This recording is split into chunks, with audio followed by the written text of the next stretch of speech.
오벳 에돔이 받은 축복, 그는 성경에 명확하게 기록이 되어 있어요. 그리고 성경의 중심을 꿰뚫고 있습니다. 야베스의 축복은 일반적입니다. 사람 어려우면 누구나 그 어려움 벗어나길 원하잖아요. 그리고 삶이 힘들고 곤고할 때 그거를 역전해서 성공하고, 그거는 뭐 누구나 다 원하는 거잖아요. 그렇죠? 귀한 축복이지요. 그런데 오벳 에돔의 축복은 성경의 중심 메시지, 거기에 정확하게 연결되어 있는 축복입니다. 그래서 제가 더 이게 좋다 이렇게 말씀하는 거예요.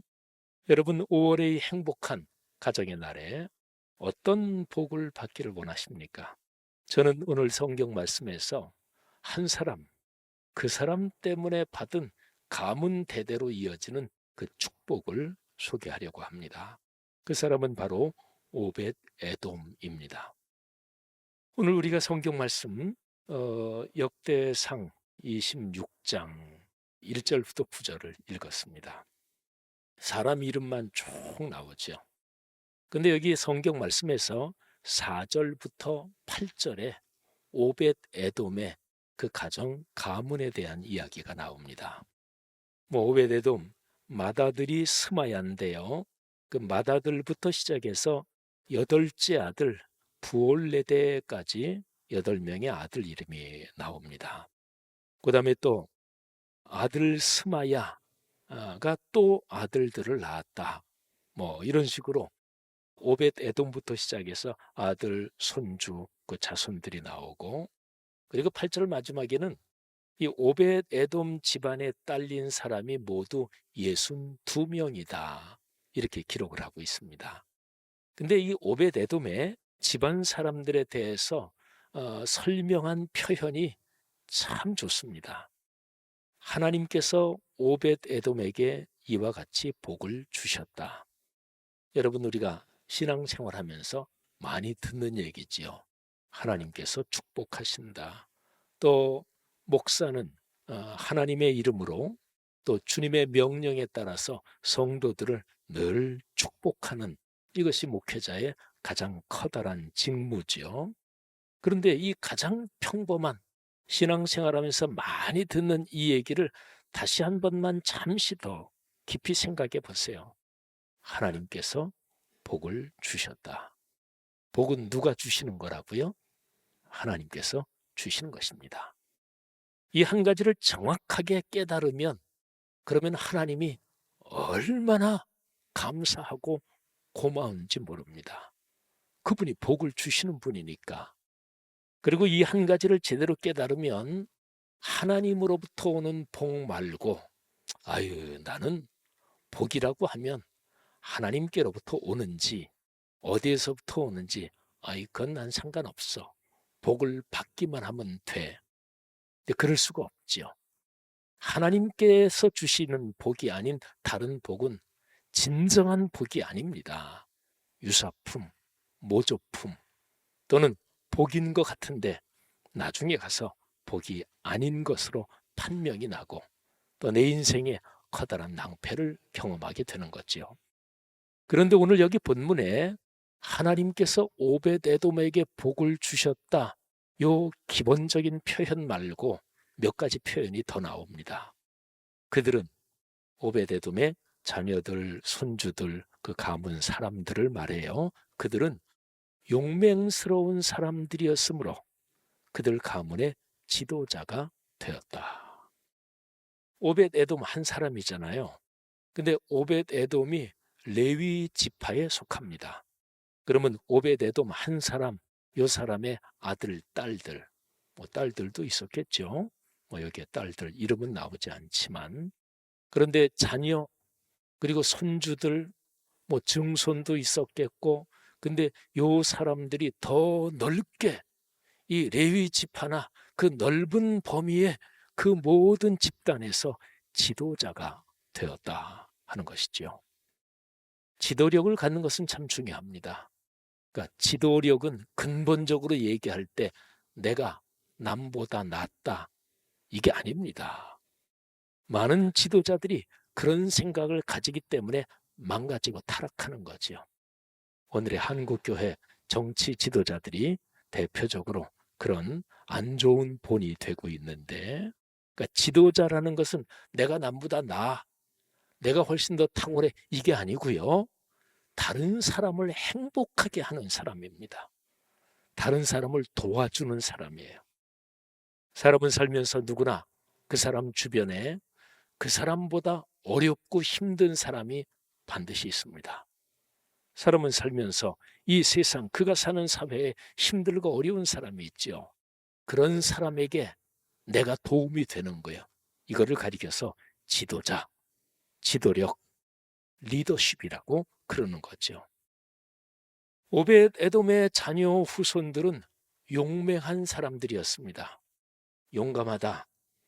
아주 다른 사람을 어떤 경우에도 싸워서 이긴다. 이런 걸 뜻하는 거 아니겠죠. 이 용맹하다. 이거는 하나님의 뜻을 실천하는 데 용맹하고 올바르게 선을 행하는 데 거침이 없고 다른 사람을 돕는 데 용감하고 또 자기 자신을 성찰하는 데 정직하고 용감하고 이런 걸 말하는 거겠지요. 용맹한 사람들이었다. 그래서 지도자가 되었다. 그 다음에 또 7절 후반절에 보면 엘사밧의 형제들, 엘사밧의 형제 중에서 엘리후, 스마갸라는 사람이 있는데 다 이제 오벳 에돔의 그 후손들이죠. 근데 이 사람들에 대해서 유능한 사람이다. 유능했습니다. 그러니까 어떤 일을 하는데 능력이 탁월했다 하는 얘기죠. 얼마나 큰 복인가요? 자, 그 다음에 또 나옵니다. 8절 말씀에 보면 이들은 모두 오벳 에돔의 자손이다. 그들과 그 아들과 형제들은 맡은 일을 할 수 있는 능력을 가진 용맹스러운 사람들이다. 다시 한번 결론적으로 나오는 표현이죠. 맡은 일을 할 수 있대요. 여러분 생각해 보세요. 여러분이 직장 또는 사업을 하시는 분들 또는 교회 안에서 여러 가지 직분을 맡으시는 분들, 근데 사람마다 다 달라요. 어떤 사람은 맡은 일을 넉넉하게 잘하시는 분이 있어요. 근데 어떤 사람은 일을 맡아서 제대로 감당하지 못하는 사람들이 있지요. 살다 보면. 그리고 어떤 사람은 일을 맡아가지고 일을 하려는 의욕이나 정성이나 이런 것조차 없는 사람도 있습니다. 게으른 사람이지요. 태만한 사람이지요. 그런데 오벳 에돔의 자손들은 맡은 일을 할 수 있는 능력을 가졌고 또 그 능력을 용맹스럽게 실천하는 사람들이었습니다. 성도 여러분들이요, 오벳 에돔이 이 받은 복이 여러분의 가정 가문에 넉넉하시기를 주님의 이름으로 축원합니다. 자, 그러면 하나 질문해야죠. 오벳 에돔이 이런 복을 어떻게 받았을까? 야베스가 받은 복은 야베스가 하나님께 기도했어요. 그래서 하나님이 그 기도를 허락하셨습니다. 그러니까 야베스가 받은 그 복을 어떻게 받았을까? 그거는 딱 한 가지만 나와요. 그것도 짤막하게 기도했다. 그래서 하나님이 응답해 주셨다. 요거 하나죠. 근데 말씀드린 대로 기도하고 응답받았다. 내 삶에 이런 소원이 있습니다. 그래서 그 소원을 간절한 마음으로 추구하고 기독교 신앙을 가지면 기독교의 신 하나님께 기도하고 또 다른 종교를 가진 사람은 또 그 종교의 신께 기도하고 일반적인 구도로 보면 내 삶에 어떤 소원이 있다, 내 삶에 곤고함이 있다, 그럴 때 간절한 소원을 가지고 결국은 그거를 성취하고 이거는 상당히 일반적이라고 볼 수 있어요. 물론 하나님께 기도하고 하나님께 응답받는 거 그거는 특별한 거지만요. 근데 오벳 에돔이 어떻게 이런 복을 받았느냐? 그런 성경에 아주 구체적인 정황이 나옵니다. 다윗이 왕이 됐습니다. 왕이 되고 나서 예루살렘을 새 수도로 삼고 원래 이스라엘 사람이 살던 그 성이 아니었어요. 여부스 족속이 살던 성이었는데 다윗이 공격해서 빼앗았죠. 그리고 그 성을 처음에는 다윗성 이렇게 이름을 불렀어요. 그리고 이제 다윗이 그 다윗성으로 언약궤, 하나님의 법궤를 모셔오려고 생각을 했습니다. 그때 그 언약궤는 기럇 여아림, 거기에 있었어요. 그 옛날에 훨씬 전에 블레셋에 뺏겼죠. 그러다가 이제 그게 다시 이스라엘 땅으로 와서 기럇 여아림, 이제 거기 있었습니다. 근데 이제 거기에서 예루살렘 다윗 성으로 모셔오려고 이제 생각을 했습니다. 그런데 모셔오는데 중간에서 큰 사고가 발생하지요. 그 법궤를 수레에 싣고 이렇게 모셔오는 그 사람 중에서 우사라는 사람이 뭐 이게 길이 덜컹거리니까 또 소가 놀라서 뛰었든지 수레에서 언약궤가 떨어지려고 하니까 우사가 그거를 붙잡았는데 우사가 그 자리에서 죽었습니다. 네, 하나님께서 진노하셨다. 하나님께서 치셨다. 이렇게 기록이 되어 있어요. 하나님이 죽이신 거예요. 너무나 끔찍한 사고가 발생했잖아요. 그래서 예루살렘으로 더 이상 모셔오지 못하고 뭐 기럇 여아림, 예루살렘 중간쯤 어디겠지요. 근데 그 중간쯤 그 지역에 사는 사람 중에서 오벳 에돔이 있었던 거예요. 이 오벳 에돔은 지파로 보면 말씀드린 대로 레위 지파 사람이고, 그리고 성경 말씀에 보면은 가드 사람이다 이렇게 되어 있는데, 그때 거기에 가드 림몬이라는 곳에 레위 사람들이 살고 있었어요. 근데 언약궤는 레위 사람이 모셔야 되는 거잖아요. 그래서 사고가 난 그 지역 그 가까운 데 보니까 레위 사람 중에서 오벳 에돔이라는 사람이 살고 있었던 거지요. 그래서 언약궤를 오벳 에돔의 집에 일단은 모셨습니다. 오벳 에돔의 집에 오래 있지도 않았어요. 3개월을 있었습니다. 자, 이 사건이 성경에 두 군데 나와요. 바벨론 포로 이전에 기록된 역사 기록 사무엘하 6장, 그리고 바벨론 포로 이후에 기록된 역사 기록 역대상 13장, 두 군데 같은 사건이 기록이 되어 있습니다. 근데 같은 사건 두 기록에 공통적으로 언약궤가 오벳 에돔의 집에 3달을 있었다. 여호와께서 오벳 에돔의 집과 그의 모든 소유에 복을 내리셨더라. 여러분 보세요. 오벳 에돔의 집, 그의 모든 소유, 집안 전체에 하나님께서 3개월 동안 큰 복을 내리셨어요. 3달이면 뭐 길다면 길 수 있지만 그렇게 긴 기간은 아니잖아요. 그러면 그 3달 동안 오벳 에돔이 어떤 복을 받았을까요? 성경에 오벳 에돔이 무슨 축복을 받았는지 그거는 기록이 안 나와요. 그런데 보나 안 보나 하나님이 주시는 축복은 우리 그리스도인이 많이 쓰는 대로 영육간의 축복입니다.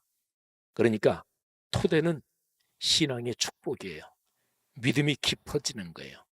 하나님과의 관계가 더 친밀해지는 거예요.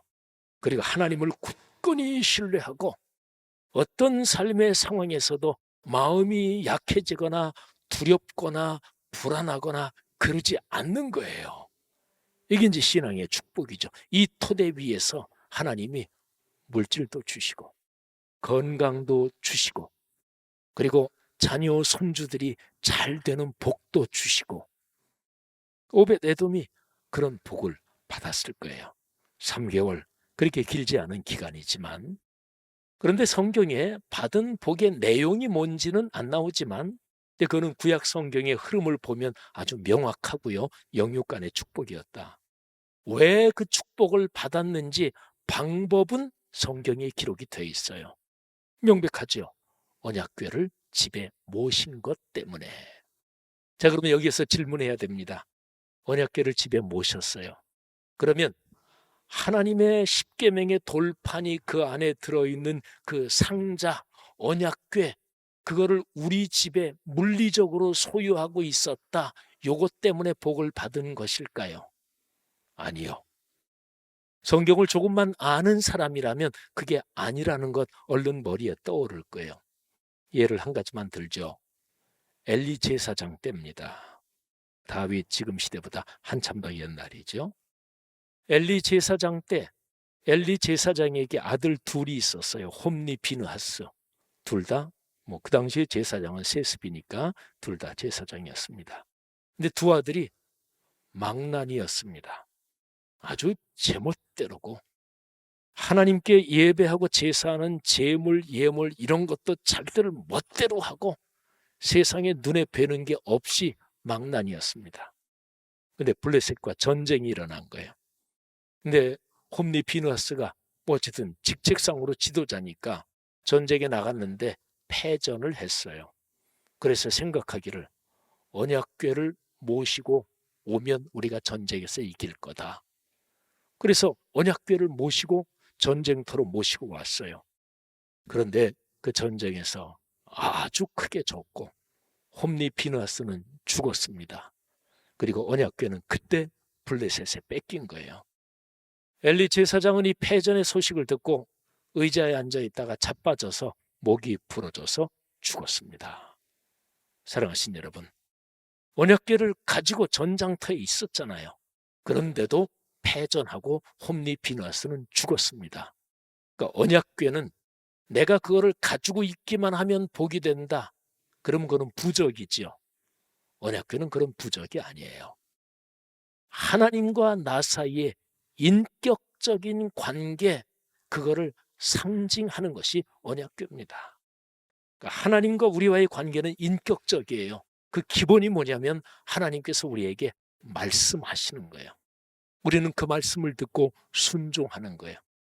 근데 하나님께서 우리에게 말씀하실 때 우리의 연약함, 허물 이런 것도 하나님은 구체적으로 배려도 하십니다. 인격적인 하나님이시죠. 하나님은 전지전능한 분이시지만 우리를 전능한 능력으로 강제로 꽉 휘어잡아서 하나님 말씀에 순종할 수밖에 없게끔 그렇게 안 하십니다. 인격적으로 우리를 다루시니까. 그러니까 결국의 결정은 우리가 하는 거예요. 말씀에 순종할 건지 안 할 건지. 근데 하나님은 계속해서 우리가 성장하고 성숙하고 스스로 결정할 수 있도록 그렇게 기다려 주시는 거죠. 현명한 부모를 생각하면 됩니다. 부모가 아이가 초등학교 4, 5학년 때 부모가 아주 강하게 아이한테 하면 아이는 부모에게 따를 수밖에 없죠. 그건 미련한 부모죠. 아이에게 얘기하고 내 생각은 어떠냐. 내 아이가 엄마 나 싫어요. 그러면 현명한 엄마, 현명한 부모는 좀 더 기다려주는 거예요. 그래, 네가 한번 생각해봐. 그게 현명한 거죠. 하나님 아버지도 마찬가지입니다. 자, 언약궤는 말씀을 상징해요. 근데 언약궤라는 궤짝, 물건 자체를 가지고 있으면 복이 된다. 천만에요. 목사라는 직책 자체가 복이 된다. 천만에요. 장로, 장립을 받으면 그 자체가 복이 된다. 천만에요. 목사든 장로든 어떤 직책에 있든 또는 어떤 무엇이든지 간에 하나님과의 인격적인 관계가 살아 움직여야 돼요. 뭐 간단하게 얘기해 볼까요? 돈이 엄청 많다. 돈 많은 것 자체가 축복인가요? 돈 때문에 망하는 사람 많잖아요. 몇십억 재산 가져본 적도 없지만 그런데 그 재산 때문에 형제간 싸우고 본인 안주 망가지고 그리고 인생 패가 망신하는 그런 경우도 있잖아요. 돈 자체가 축복이 아니에요. 그 돈을 가지고 어떻게 내가 훌륭하게 품위 있게 살아가느냐, 신앙적으로 표현하면 그 물질을 하나님의 뜻에 따라서 어떻게 관리하고 사용하느냐, 결국엔 하나님과의 인격적인 관계, 이게 축복입니다. 몸이 건강하게 장수하면 축복인가요? 오래 살아서 죄 더 많이 지으면 나중에 하나님 앞에 가서 심판이 더 클 거 아니겠어요, 그죠? 모든 게 하나님과의 관계예요. 자, 그러면 보세요. 오베데돔이 언약궤를 자기의 집에 모시게 됐습니다.